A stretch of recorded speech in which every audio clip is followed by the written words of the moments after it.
Hey, what's up, lightboltjoe here. So today we are going to discuss the 2008 animated feature film Star Wars Clone Wars. So this came out in August 2008. The CGI Lucasfilm animated film TV series Clone Wars came out October 2008.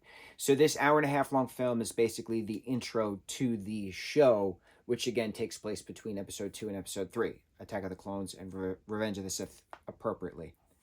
So we start out on the planet Christophsis, a separatist droid army is facing off against a battalion of clone troopers, General Kenobi, General Skywalker, and so there's a lot of battling going on Christophsis, especially on a bridge, which is super cool. And then while this is happening, they need reinforcements. Yoda sends in some reinforcements, but there's also Ahsoka Tano, who is a young Padawan who's been assigned to Anakin as his young Padawan, originally thought to be Obi-Wan's new Padawan, but decided upon that it was going to be Anakin's.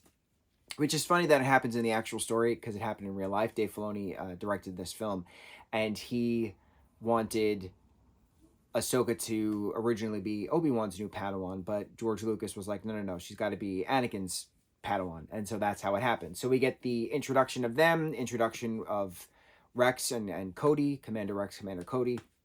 And we get the intro of the Rex and Ahsoka dynamic, the Anakin and Ahsoka dynamic, which we all know and love throughout the entirety of the 7 seasons of Clone Wars. So it's really cool seeing where it all starts, kind of a thing. Now, we get the intro of the nicknames, Sky Guy and Snips, Anakin versus Ahsoka respectively, Snips for Snippy. It's wonderful going back to the beginning of something that you've grown with, and to see its origins again. So it's pretty cool. I didn't see this in theaters. I was too hot-headed, and I was like, no. Cartoons on the theater for Star Wars, no. But I was stupid then. As opposed to now, which I'm so smart. Now, after the battle on Christophsis, it's revealed that Jabba the Hutt's son, Rada, has been kidnapped by Asajj Ventress, who is the apprentice of Count Dooku. And Rada is being kept on the planet Teth, T-E-T-H, Teth. And so Ahsoka and Anakin are now they're on a mission now. So the Battle of Christophsis is still happening. They're going to Teth to get Jabba's son. So the plot point is Dooku is making it look like the Jedi kidnapped Rada to have the Separatists align with the Hutt Empire, so that way the Separatists can use Jabba's trade routes on the Outer Rim.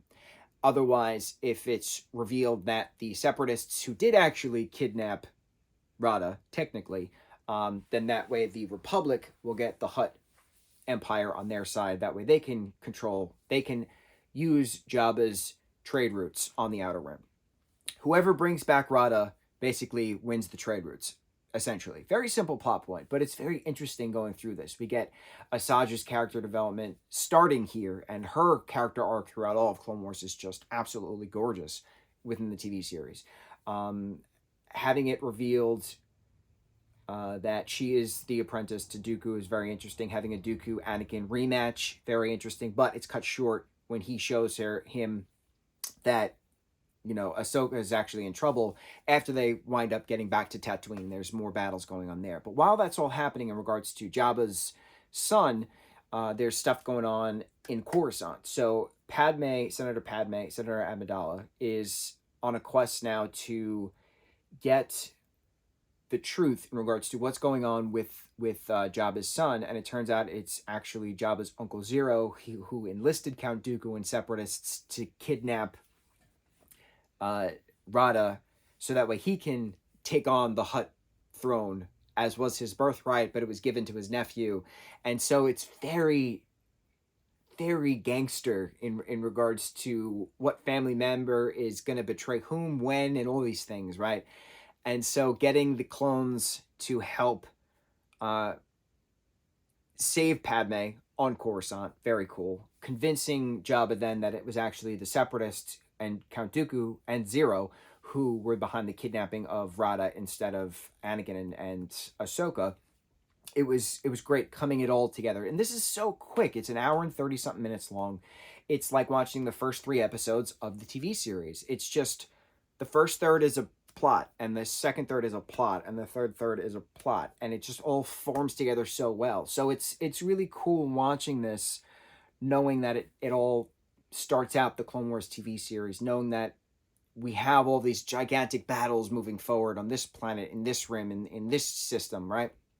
Coming together of separatist versus republic, separatist versus republic, and then what happens moving forward within episode 3, which we're going to talk about next. And I'm so happy I changed my mindset and we're now watching it within story order, knowing the stuff behind the inhibitor chips, and knowing what happens within the splicing of season 7 of Clone Wars and episode 3 of Revenge of the Sith coinciding within one another. Also, throwing in Bad Batch season 1 coinciding with season 7 of Clone Wars and episode 3 Revenge of the Sith. Now that season 2 it just premiered on Disney Plus, we have a lot of stuff to watch as well. But it's just so cool how it's just so many different systems within this galaxy, all having their own stories coinciding into one. You have season 7 of Clone Wars, you have episode 3, Revenge of the Sith, the film, and you have Bad Batch season 1, all coinciding together. And it's just so cool. It's so cool. So cool. So cool. Did I say it's cool? Because it's so cool. Now, thus concludes our conversation on the 2008 theatrical film, Star Wars The Clone Wars. And so, yeah, on to the next review. Mucho mahalo.